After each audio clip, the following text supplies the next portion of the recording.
আমরা এখন এসেছি কসবা শিব মন্দিরে। এখানে এই শিব মন্দির শতাব্দী প্রাচীন এবং এই শিব মন্দিরের লাগোয়া রয়েছে বেহুলা লক্ষিন্দরের বাসুরঘর, বেহুলা মন্দির, সতীপীঠ।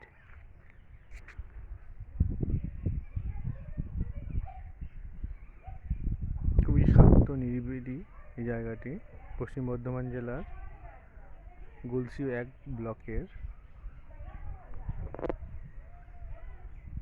পূর্ব বর্ধমান জেলার গলসি 1 ব্লকের দামোদর নদীর তীরে। প্রাচীন এই শিব মন্দিরটিতে বড় এক শিবলিঙ্গ রয়েছে। এখানে আশেপাশে গ্রাম বলতে খুব একটা নেই, দূরেই কসবা গ্রাম, সোদপুর গ্রাম।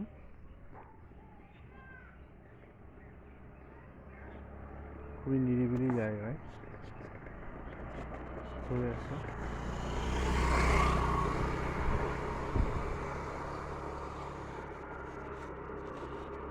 আমরা আমাদের পরবর্তী সব ভিডিওগুলোতে এইখানকার মন্দির, আমাদের আসার পথ এবং বেহুলা লক্ষিন্দরের বাসরঘর